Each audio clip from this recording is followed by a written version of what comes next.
네, 안녕하세요. 오늘도 저희 영화계를 들어주시는 여러분들께 감사를 드립니다. 오늘도 제 왼편에 앉아있는 명주. 예, 두 명의 악마와 같이 방송하고 있는 임명주입니다. 뭘 다 개소리야 이건 또. 제 오른쪽에 있는 스미스. 예, 안녕하세요. 그리고 저 허효식입니다. 자, 오늘 저희가 다룰 영화 베테랑인데요. 명주군이 고르셨습니다. 선정 이후 이야기하기 전에 저번 주에 얘기를 못했는데 4개월 3주 2일에 대해서 원중력 올림이 올려주셔가지고 저희가 다뤘잖아요. 그래도 우리 방송에서 다뤄줘서 고맙다고 뭐 그런 식으로 올려주실 것 같아서 그쵸. 일단은 댓글 다시 한번 올려주신 원중력 올림께 감사드리면서 선정 이유를 이야기하도록 할게요. 네. 하도 지루한 것만 다뤘으니까. 그리고 두 번째는 제가 저번에는 최동훈 감독에 대해서 얘기를 했었는데 이번에는 유승환 감독에 대해서 이야기를 해보고 싶어서 우리나라 액션 영화에 대해서 생각나는 대로 그냥 얘기를 해보는 시간이 됐으면 좋겠어요. 들으시는 분들도 분명히 물론 듣고 좀 내용이 있고 그 내용 안에서 얘기를 하고 싶은 분들이 많을 텐데 근데 솔직히 예전에 뭐 킹콩에 대한 액션을 다뤘다거나 아니면 매드맥스 같은 질주 액션 같은 거를 다뤘다고 한다면은 한국적인 액션에 대해서는 한 번도 우리가 언급을 하지도 않았고 요즘에는 또 예능에서 정동 감독도 나와서 얘기를 했어요. 우리나라 같은 경우에는 지금 실질적으로 액션 스타가 없다. 중국이라든가 다른 나라 같은 데 보면은 각인적인 배우들이 좀 몇 명 있거든. 이영걸, 성룡, 이소룡, 중화권에는 뭐 그런 사람들이 있고 미국 쪽에서는 제이슨 스테덤이라든가 아니면은 장클로드 반담이라든가 여러 명이 있어요. 007에 나오는 본드들도 다 액션 배우라고 거의 얘기들을 많이 하니까 근데 우리나라만 특징적으로 그런 거가 없고 별로 안 다룬 것 같기도 해서 이번 영화를 선택하게 됐고 가벼운 마음으로 휴식 같은 마음으로 한번 들어주셨으면 좋겠어요. 예. 뭔가 좀 집안 영화가 많았기 때문에 네. 노랑 영화 플러스 대한민국의 액션 영화를 논하고 네. 싶었다. 그냥 조금이라도 언급을 하는 시간을 가졌으면 좋겠어요. 네. 예. 일단 베테랑은 수상을 48회 시체스 영화제에서 포커스 아시아 최우수 작품상을 받았고요. 35회 한국영화평론가협회상 10대 영화상 그리고 감독상을 받은 바가 있습니다.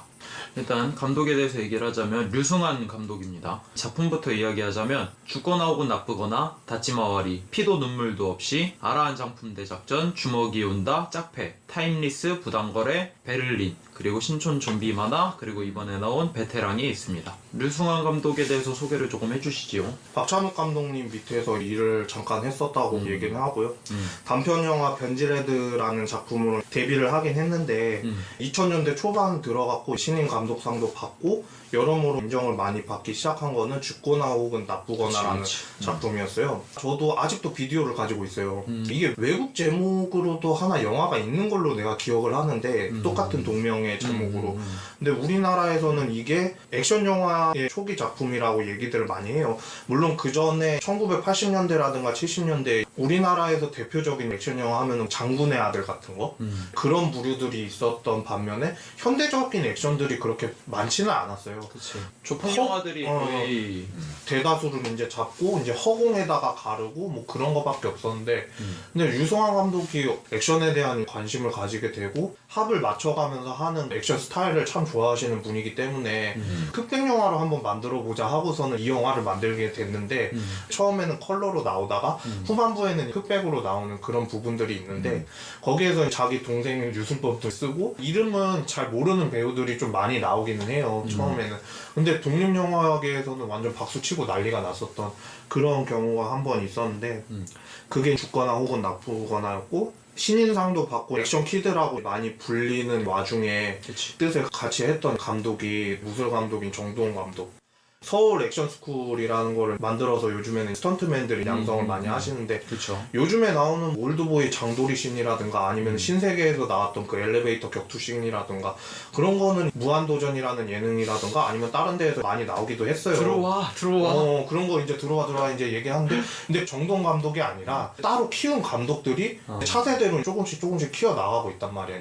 장면이라든가 그 구도 같은 거를 갖다가 배워서 하는데 현대적인 액션에서는 선구자적인 역할을 했었고 그리고 유승환하고 많이 하는데 유승환 감독 같은 경우는 합을 많이 맞추는 반면에 정동 감독 같은 경우에는 헐리우드 블록버스터 같은 액션을 좀 추구를 많이 해서 헐리우드 액션은 카메라를 많이 움직인단 말이야. 그러니까 화려하기는 한데 여운은 안 남는 그런 게 좀 있는데 성룡 같은 경우에는 여러 번 합을 맞추고 해서 안 되면은 될 때까지 한 120번이고 200번이고 그렇게 똑같은 장면만 연출을 한다고 그러더라고. 우리나라에서도 그런 시도를 많이 했던 게 이 두 분이었던 것 같고 물론 의견 대립은 조금은 있었지만 이게 좀 잘 융합이 돼서 그런 액션 영화들이 쫙 나오지 않았나 그렇게 생각을 해요. 그러니까 우리나라의 현대적인 액션 영화의 네, 선구자라고 저는 선구자로. 생각을 해서 그래서 많이 좋아하고 있어요.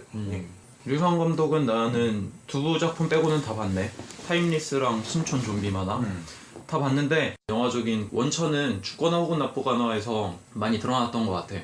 지금 봐도 액션이 어색하지도 않고 오히려 깔끔하고 군더더기 없이 더 액션만 잘 표현했다는 느낌이 들고 그 외에 피도 눈물도 없이 이 작품 같은 경우에는 락 스모킹 투 베럴스인가? 약간 그거를 마스카토 스모킹 배우. 맞아. 비슷하게 차용하면서 가져왔는데 여기서는 액션보다는 뭔가 시나리오적으로도 진일보하고 싶어서 그런 작품을 만들었었던 것 같고 나는 제일 재밌게 본 게 아라한 장풍대 작전. 처음부터 끝까지 다 허구야. 우리가 살고 있는 도시에는 도인들과 선인들이 살고 있다. 그 사람들이 무술을 펼치고 주화 인마에 빠지고 뭐 이런 내용의 얘기를 했었던 게 아라한 장풍대 작전인데 이 영화에서 굉장히 재밌었던 거는 류승범이라고 하는 주인공 캐릭터가 성장하는 그 성장기거든. 그게 굉장히 재밌어. 생각보다 유치할 수도 있는데 그 성장하는 그 모습이 재밌었고 류승범이 워낙 맛깔나게 연기를 잘해. 그리고 개인적으로 가장 좋아하는 작품은 역시 부당거래지. 액션도 액션이거니와 시나리오적으로 부당거래를 보면은 이 정도까지 올라왔나? 이 정도까지 이야기를 짜낼 수 있는 감독이 됐나? 라고 할 정도로 굉장히 놀라면서 봤던 작품이 부당거래지. 그 정도로 류승환 감독에 대한 이야기를 마치도록 하고요. 그 다음 배우에 대해서 이야기를 하겠습니다. 황정민 두 번째로 이야기를 하네요. 네. 국제시장을 통해서 한번 다뤘는데 다시 한번 필모를 읊어드리자면 주요 작품은 뭐 달콤한 인생, 너는 내 운명, 사생결단, 내 생에 가장 아름다운 일주일, 검은집, 행복, 그림자살인, 슈퍼맨이었던 사나이, 구름을 벗어난 달처럼, 부당거래, 모비딕, 신세계, 댄싱 퀸, 전설의 주먹, 국제시장, 히말라야, 와이키키 브라더스 등등등등 엄청 많아요. 수상작도 빨리 읊혀드리자면 와이키키 브라더스에서 대한민국 영화대상 나무조연상을 탔었고 청룡영화상에서 신인나무상 그리고 달콤한 인생을 통해서 상을 받았고 로드무비, 너는 내 운명, 부당거래, 신세계, 국제시장 등등을 통해서 나무조연상들을 많이 쓸었습니다. 네. 이 정도로 얘기될 것 같아. 너무 많아. 이번 영화랑 연관지어서 얘기를 짓자면은 구름을 벗어난 달처럼 해서 처음으로 액션 연기라는 걸 장님건 장림관객이라는 거를 하는데 난 다시는 액션 안 할 것 같다고 그렇게 얘기를 하다가 시간이 흘러서 베테랑에서 다시 육체를 쓰는 액션을 감행하게 되는데 베테랑 2도 나온다라는 이야기들이 슬슬 나오고 있는 와중에 2가 나온다고? 그러니까 사람들 아주 호응이 좋아가지고 처음에 얘기를 안 했지만 베테랑이 이번 연도 지금 흥행순위 1위거든요. 역대 3위. 그렇게 랭킹을 매기고 있기 때문에 호응이 좋아가지고 또다시 한번 하겠다고 그렇게 선언한 상태고 시나리오는 다 해서 2017년도에 제작에 들어갈 수도 있다고 그렇게 얘기를 많이 하더라고요. 근데 여기에서 중추적인 역할을 참 잘 했었던 배우라고 저는 생각을 하고요. 나중에 또 2에서도 좋은 모습 보여줬으면 좋겠어요. 굉장하지. 지금 두 작품 연속으로 나왔는데 그 국제시장이랑 베테랑이 그렇죠. 이제 그 사이에 차이 안 영화 나지? 없었지? 네, 차이가 한 없었지. 7, 8개월 차이밖에 안 났지. 근데도 불구하고 2연 타석 말로홈런을 때렸으니 그 영화 다 1000만을 넘겼으니까 뭐 이거 어떻게 할 수가 없지? 이 정도면. 이번에 히말라야 영화가 개봉돼봐야 뭐 알게야 하겠지만 이번에는 정우랑 같이 호흡 맞춰서 하는 산악 구조대 이야기? 그런 건데 과연 어떻게 될지는 잘 모르겠어. 솔직히 우리나라에서 산 소재로 했던 영화 중에서 다 망했거든. 그치. 근데 과연 그것까지 극복해내면은 정말 엄청난 배우라고 칭송받겠지. 황정민은 불호가 없는 것 같아요. 다 웬만하면 호인 것 같아서 참 신기한 것 같아. 네, 나는 그와는 별개로 황정민이 주연으로 출연한 작품 중에 내가 좋아하는 작품이 하나도 없어. 난 오히려 조연으로 나왔던 작품 중에 높이 치는 게 몇 개 있어서 달콤한 인생이나 와이키키 그치. 브라더스 같은. 그 정도지. 달콤한 인생 같은 경우에는 특별 출연으로 나왔었는데도 불구하고 조연상을 받았으니까 엄청난 거였지. 거의 근데 나온 분량 보면은 조연 수준의 분량인지라 특별 출연인데도 불구하고. 그 외에 황정민이 주연으로 나온 것 중에서 이거는 정말 명작이다 라고 생각하는 거는 없는 것 같아. 대한민국의 대중영화를 이끄는 사람 중에 한 명이지만 딱히 그렇게 작품 자체가 작품성이 높은 게 있다라고 얘기하기엔 조금 의문점이 드는 그럼에도 불구하고 흥행을 너무 잘 시키기 때문에 뭐라고 얘기하기 좀 뭐한 것 같아. 국내 배우들을 살펴보면은 박중원도 그랬고 한석규도 그렇고 그렇게 영화 흥행 보증수표라고 하는 사람들이 점점 쇠락하는 모습을 보면은 황정민은 좀 끝이 보일 것 같다 싶긴 한데 안 보여. 이 사람은 진짜 안 떨어질 것 같아. 아직까지는 뭐 그렇게까지는 언급이 안 되는 거지. 솔직히 요즘에 설경구 아저씨 보면은 그치. 아쉽긴 하다. 대표적인 얘가 또 설경구가 되겠네 최근에는. 원래는 예술영화 쪽으로 많이 찍다가 상업 쪽으로 넘어와서 어느 정도 성공을 거뒀다라고 얘기들을 많이 했었는데 근데 실미도 이후서부터 서서히 가라앉더니 특히 이번 서부전서에서 아주 끝장났지. 예, 형이 보다가 뛰쳐나오고 형이 극장에서 영화 보다가 처음으로 뛰쳐나왔다고 나한테. 그래도 신기한 거는 이렇게 좀 중년 남자 배우 층이 되게 두터운 편이야 우리나라. 오히려 여자 배우가 조금 얇지. 예, 얇아요. 확실히 얇아요. 미국도 그렇고 유럽도 그렇고 원래 30, 40대 남자 배우가 대부분 가장 잘 나가야 되지 않아? 그치. 물론 한국은 다른 영화 인재 풀에 비해서는 그쪽이 좀 두텁긴 하지. 아직도 뭐 전도연하고 김혜수 말고는 이렇다 할 여자 여배우 얘기할 사람이 없잖아. 그 두 배우도 지금 뭐 흥행하고 있는 작품 딱히 없고 사실. 그런 거 보면 조금 안타까운 거 아닌가 싶기도 아마 하고. 한국의 영화 제작 편수가 많은 편인 나라다 보니까 주연급 남자 캐릭터들은 좀 영역이 좀 넓은 것 같긴 해. 자, 그 정도로 황정민 배우에 대한 이야기를 마치고 악역이죠. 유아인. 나온 작품은 우리에게 내일은 없다. 좋지 아니한가, 서양, 골동, 양과자점, 앤티크, 완득이, 깡철이, 사도 정도에 나왔었습니다. 난 신기하게도 유아인 작품 중에 우리에게 내일은 없다 말고 다 봤더라고. 우아한 거짓말도 있었고. 있었는데 내가 안 적은 이유가 그때도 특별 출연이라고 얘기를 자기 입으로 했거든. 근데 조연 후보로 올라가기도 했었는데 그래서 내가 필모는 안 적었어. 개인적으로는 군대 동기의 친구의 친구래. 절친이래. 그러니까 야 그런데 뭐 나랑 상관도 없는데 그 얘기를 왜 하냐 막 그렇게 얘기도 했었긴 했는데 그러니까 우리랑 이제 동갑이라는 거는 알았어. 일단은. 그런데 영화를 찍고 있었긴 했대 그때 당시에. 그래서 아니 그러면 그때 찍었었던 게 뭐냐 그러니까 그때 찍었었던 게 좋지 않냐가였을 거다. 그런 걸 찍고 있는데 그러면 누구랑 찍느냐 그러니까 뭐 김혜수 여러 그때 당시에 걸출한 조연들 막 해가지고 그렇게 찍고 있었다고 하기는 했는데 근데 막상 뜬 거는 성균관 스캔들로 떠서 드라마 쪽으로 떠가지고 그때 거로인가? 내가 캐릭터 이름이 잘 생각이 안 나서 거로 맞음.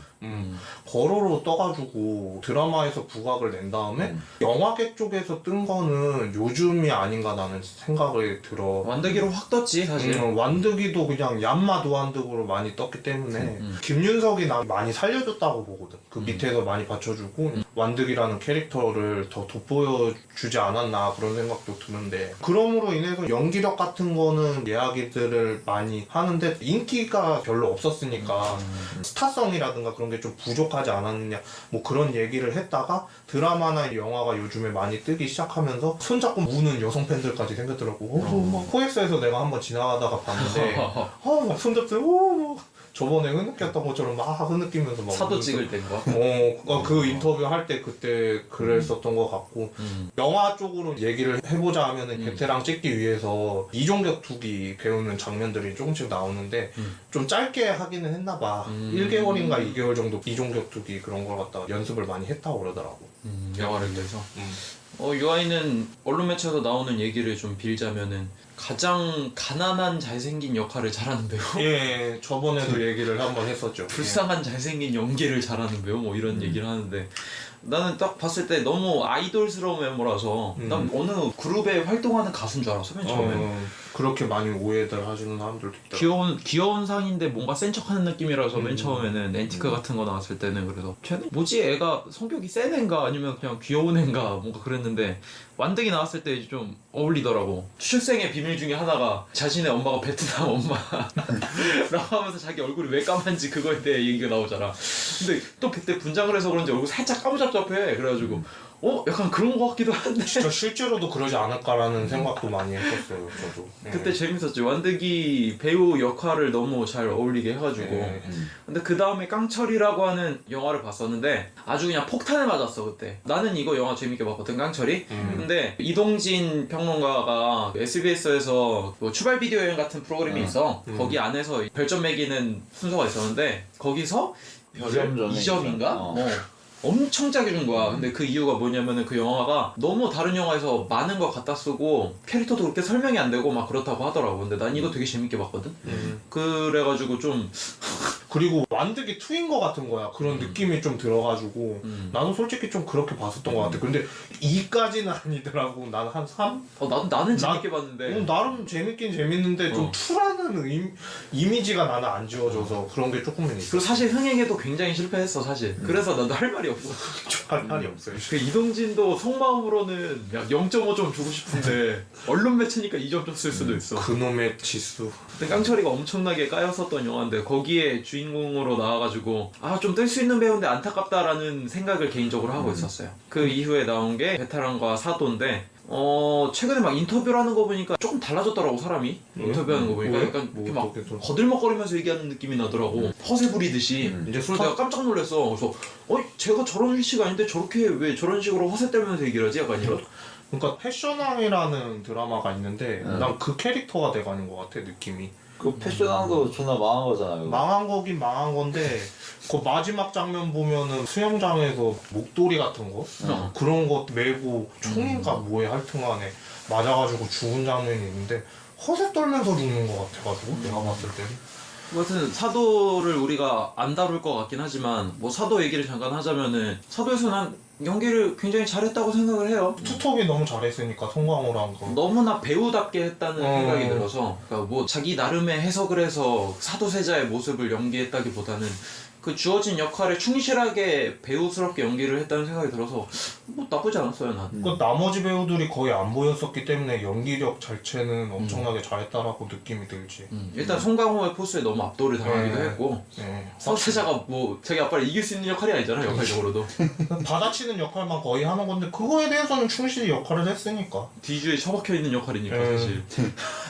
근데 왜 그렇게 될 수밖에 없었나. 그 미시광 역할을 좀 보여줘야 되는데 그거를 너무 마이너스럽지 않게 보여줬기 때문에 그 역할을 잘 충실히 이행했다고 생각을 해요. 근데 군대를 안 갔다 온 건 좀 아쉽네. 네. 2년 동안의 공백이 꽤 클 텐데. 이번에 유승호가 일찍 갔다 와서 조선 마술사라는 그 예전에 혈의누라든가 그런 거 찍은 김대승 감독 작품에 나와요. 조선 마술사라고. 이번에 그거를 보면서도 사람들이 조금 의구심이 들기 시작을 했어. 그러니까 군대를 갔다 왔는데 과연 제가 뜰 수 있을까 그런 생각들이 많이 들긴 한데 현빈이라든가 뭐 그런 사람들이 영린이라는 작품에 출연을 하기도 했잖아. 근데 과연 현빈이라는 이름값을 했는가에 대해서는 조금 의구심이 들더라고. 뭔가 아직 유승호 하면은 영화 스타라기보다는 좀 드라마에서 좀 더 가야 될 것 같은 느낌이 들어서. 하도 뭐 마음이 집으로 그때 이제 어렸을 때 옛됐을 때는 뭐 뭣도 모르고 연기를 했는데 좀 많이 호응들도 해주고 그러니까 좋았는데 성인 연기에 대해서는 조금은 예전에 미키 유천이랑 나왔었던 드라마 하나 얘기를 했었잖아. 막 계속 막 우는 장면밖에 없다고. 거기에서 또 유승호가 나왔었거든. 성인 연기 한다고. 근데 그것 때문에 내가 다 헤쳤어요. 내용 자체 때문에. 근데 이번에 영화 같은 경우에는 어떻게 나올지 사뭇 기대가 되죠. 뭐 안 되면은 뭐 김태희처럼 그냥 CF 찍으면서 하면 되지 뭐. 그래. 잘 들어오지 않겠어? 누나 팬들이 엄청 많은데 뭐 그러니까. 그걸로 먹고 살면 되지 뭐. 얼굴이 얼마나 잘생겼는데. 네. 목소리도 좋더만. 자, 다음 배우는 오달수입니다. 자, 주요 작품을 말씀드리자면 올드보이, 효자동 이발사, 마파도, 주먹이 운다, 달콤한 인생, 음란서생, 친절한 금자씨, 구타 유발자들, 괴물, 우아한 세계, 박쥐, 조선 명탐정 시리즈, 도둑들 7번 방의 선물, 변호인, 슬로우 비디오, 국제시장, 암살 등등등등등. 천만 나오는 게 한두 개가 아니죠. 예, 국제시장 때도 다루기도 했었는데 한 가지 에피소드가 새로 생긴 게 있다면은 베테랑이랑 암살이 동시에 출연을 했어요. 오달수 배우가. 근데 SNS를 보다가 웃긴 장면이 하나 있어서 지나가던 시민이 딱 봤는데 그때 당시에 암살이 이제 900만인가 800만을 넘었을 시점이었는데 사인하고 인증하는 사진이 있잖아. 거기에 암살 800만 넘은 거 축하드리고 관객 성원에 너무 감사드립니다 하고서 이걸 하다가 다시 또 뭔가를 적더래. 이번에는 또 베테랑을 적은 거야. 또 한 장소에서 똑같은 거를 이렇게 사진을 찍으니까 다른 곳에서 그렇게 나오고 그러니까 사람들이 웃겨가지고 아 정말 거느릴 수 있는 건 진짜 다 거느렸구나. 이번 연도 최대 수혜자가 아닌가라는 생각들을 많이 하시더라고요. 뭐 단연 대한민국 오락 영화, 뭐 대중 영화를 이끌고 있는 조연 중 한 명인데 랩은 못 하시더라고. 랩을. 무비위크였나? 네. 어디서 커버를 찍는데 잡지는 사진만 찍히잖아. 근데 커버 스토리로 해서 인터넷으로 들어가면은 그 커버 사진을 찍는데 그 영상을 랩으로 해서 찍어서 웹에 올려놨었어. 그래서 내가 이거 뭔가 하면서 딱 들어봤는데 랩을 하시더라고 오달수 배우가. 근데 진짜 불안 아까 5초 듣고 바로 껐어. 랩을 그냥 아저씨야. 그냥 아저씨 수준이 아니라 그냥 못 듣겠더라고. 그래서 그때 그냥 껐어. 랩은 하시면 안 될 것 같아. 그리고 영화 속에서 얘기를 하자면 반장 역할로 나오는데 돋보이는 걸로 보면 거의 주연이지 않았나 싶고 하도 많이 연기를 하시다 보니까 어떻게 사람을 바칠지를 아는 것 같아. 이제는 사람들을 어떻게 하면은 좀 돋보여줄 수도 있고 자기가 애드리브를 치는데 어떻게 애드리브를 쳐야 재미가 가미가 되나 그런 거에 있어서는 뭐 타의 추종을 불허하는 것 같아. 이제는. 네, 그 정도로 얘기를 하고 이번엔 유해진 배우에 대해서 얘기를 하겠습니다. 이건 처음 이야기를 하죠. 유해진 배우에 대해서. 자, 전작으로는 공공의 적, 신라의 달밤, 라이터를 켜라, 혈의 누, 왕의 남자, 타짜, 트럭, 이장과 군수, 전우치, 이끼 부당거래, 간첩, 극비수사, 해적, 그놈이다 등등등등에 출연하셨었습니다. 유해진 배우에 대해서 이야기를 해보자면 작년도에 해적이라는 영화가 나와서 나는 유해진이 거의 먹고 살렸다 그런 이야기를 많이 했어요. 맞아. 많은 분들이 공감을 해주시더라고. 유해진 없었으면 어떻게 할 뻔했냐. 거의 800만 가까이 갔었는데 해적이. 그치. 근데 주연 배우의 힘이라기보다도 거의 유해진의 힘이었거든. 내가 봤을 때도. 그런 것도 있었지만 요즘에 내가 그 새벽에 보고 왔었던 그놈이다라는 작품 요즘에 나오고 있는데 거기에서도 악역 연기를 아주 기가 막히게 하세요. 초반에 김상진 감독이라고 주유소 습격 사건 다들 아실 거예요. 신라의 달밤이라든가 그런 쪽에 많이 몸담고 계시다가 김상진 사단이라고 불리는 데에 좀 계시다가 서서히 나와서 연기 스펙트럼을 좀 넓혔던 배우라고 나는 그렇게 알고 있거든. 주인공으로 나왔었던 거는 못 떴어. 트럭이라는 영화도 있었는데 그치. 그거는 완전 망했었거든. 그리고 내가 봐도 눈을 가리고 볼 수밖에 없었던 그런 영화여서 좀 아쉽긴 했었는데 그 이후에 뭐 미쓰고도 굉장히 좀 별로였지. 좀 별로였어서 좀 그런 게 좀 있었고 타짜의 고광렬 캐릭터라든가 지금도 따라하는 사람들은 성대모사를 따라하는데 하지 개그맨들이. 그러니까 오달수 같은 경우에는 받쳐준다거나 뭐 그런 거가 좀 있다면은 유해진 같은 경우에는 캐릭터에 대한 분석을 엄청나게 철저하게 해와가지고 캐릭터를 많이 돋보이는 뭐 누구를 바친다라기보다도 게임으로 치자면은 뭐 하드 캐리 할 수 있는 그런 능력이 있는 사람이라 가지고 난 그런 부분에 있어서는 유해진에 대해서는 좋아요. 요즘에 예능에서도 뭐 참바다로 나오시긴 하는데 맞아, 난 맞아. 그런 부분이 푸근해서 좋더라고 나는. 난 유해진 배우가 좀 이렇게 스마트한 악당 역할이나 이런 역할한 게 난 좀 아쉬워. 난 사실 막 공공의 적에서 잠깐 나오는데 그 쌈마이스러운 양아치나 조폭 같은 역할 나올 때가 훨씬 맛깔나고 재밌어. 그래서 전우치 같은 역할까지도 재밌지. 걔잖아 걔 원래.